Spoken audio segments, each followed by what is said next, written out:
A revenue function for the price of a widget is given by the equation y equals negative 3x squared plus 54x. We're going to find the optimal number of widgets to sell at the optimal price. So the vertex visually looks like it's about right here. And we can kind of use the graph to get an idea. It looks like the x will be 9, and the y value will be about 240 or so, based on just kind of visualizing it through here.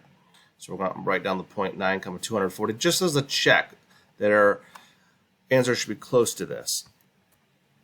So note that our A is the number in front of x squared, which is negative 3. And our B is 54. That's just the number in front of x. And the C, even though we don't need it for this, is a 0. We could add a plus 0 here without changing it.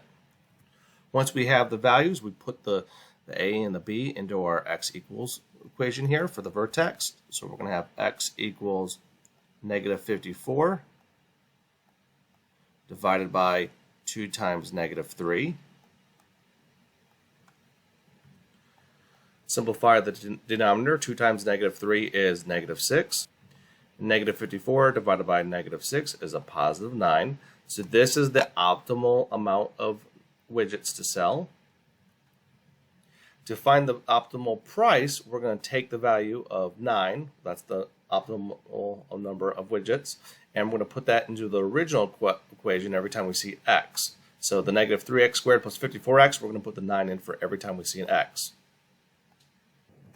And that gives us the green equation below. And then after that, we're just going to simplify. Make sure that you follow the order of operations first. Do not exponents first. So 9 squared is 81. Don't do negative 3 times 9. Get that to be negative 27 and then square it. You have to do the exponents first. And negative 3 times 81 is negative 243. And 54 times 9 is 486. And that's going to give us a final value of R of X, or our revenue function. The optimal price is going to be $243. Do note that this is the 0.9, 243 if we had to graph it. And that was really close to our original approximation of 9, 240. So if you have any questions, feel free to ask me.